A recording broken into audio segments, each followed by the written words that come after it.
Welcome everybody to another edition of the Hurry Up. I'm your host, Don One Sports. Adam, let's get right to it. It's been a quiet sports season. You don't have really much going on except for the Home Run Derby.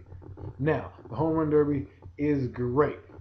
It is just one thing to watch. They were asking on the radio, what would you rather do, hit a home run or dunk? And that's a tough question because I like to do both because I think they're both spectacular. A dunk is spectacular in its own right, but it's poetry in motion. I'm not talking about, a posterizing dunk. I'm talking about the Air Jordan, cock back dunk. Yeah, that's poetry in motion.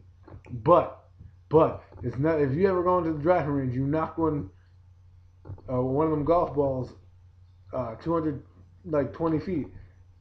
There's nothing like it. So hitting a home run to me probably would be better. Although I do like dunking. I think hitting a home run would be a little bit more spectacular just because you get to watch it. You get to admire what you did. You just get to sit back and go, did I just knock that out of the park? Especially in the home run derby. You can be like, man, I hit that feet far. And, these are lob shots in the home run derby. You get to watch. It's like the dunk contest or the three-point contest. You get to see these guys in their element, what they do day in, day out. It's fun to watch to get you through the sports lull for now, the All-Star break. It's good stuff in Major League Baseball. It also means the culmination of the second half of the season is about to happen. You all right? We already went back to the first. We already did the first half, which the Mets are surprisingly doing well. But now we got the second half. This is where the pennant races start. This is where the wild card races start. This is what you guys are looking forward to. This is going to take you the next 2 to 3 weeks to the NFL camps because in the next 2 to 3 weeks you're going to start gearing up. You're going to start having your baseball dominate. Also, the Olympics. We're going to do a great Olympic show for you. Michael Phelps is in it. See if he can get 21 gold medals. It's going to be a lot of fun these next 2 weeks. Quick update. Roger Federer won men's Wimbledon. Serena Williams won women's Wimbledon. If you guys don't follow tennis, this is a great time to follow tennis. You got Wimbledon, you've got the French Open, and you've got the U.S. Open all happening. And I do believe you'll see Roger Federer a lot more. He's 30. And in tennis, if you guys don't know, tennis is a lot harder on your knees than you think. So 30 is kind of pushing the envelope in being retired in tennis. So look out for Roger Federer. He did a great job. You can't take anything away from Andy Murray. He did a great job. Very emotional speech he made at the end of the game, at the end of the match for towards Roger Federer. It was absolutely fantastic. Wimbledon's a great sport. So it should be fun to watch. The Olympics coming up. We got the Dream Team. This should be fun to watch. Kobe's got a ring. LeBron's got a ring. And Carmelo and Durant. I think those are the 4 guys you got to look forward to in carrying this team in terms of scoring. Those are the 4 guys I think are going to do it. Blake Griffin, he's young. We'll see how he does. I really wish he was more.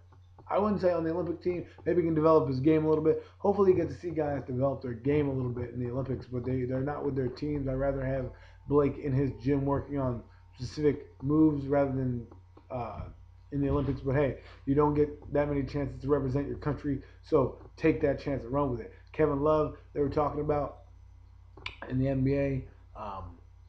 He's a little frustrated with the contract. Hey man, you gotta let your team build. They're trying to build around you. They're trying to do what they can.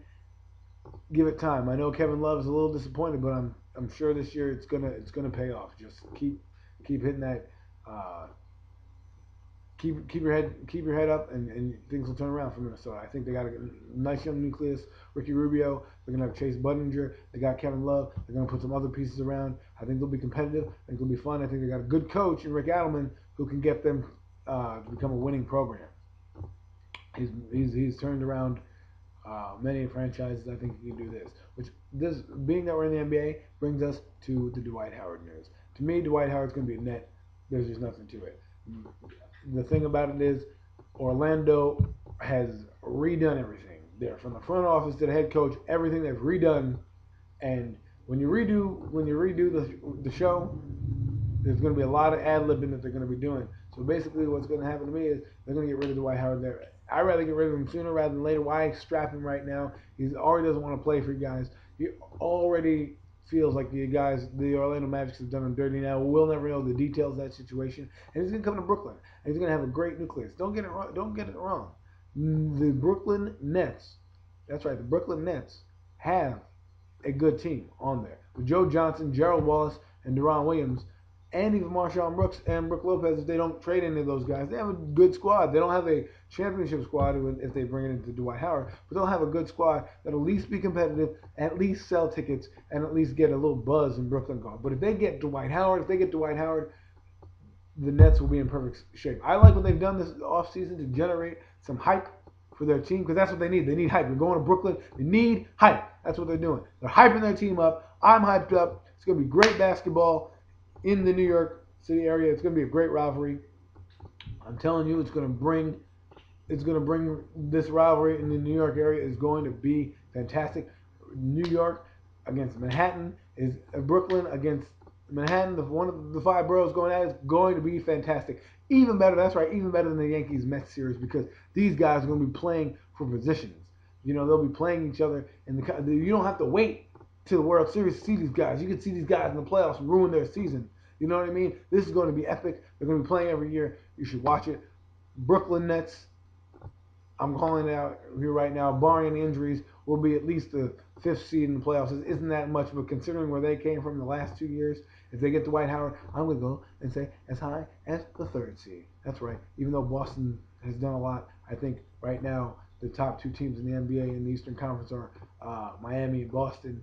And then, you can say the Bulls and the Pacers, but you never know because Derrick Rose is not fully healthy. So if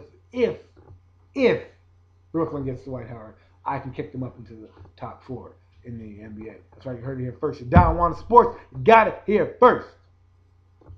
We'll be back to update you and recap you on this slow-moving summer, but soon it will be time for the NFL.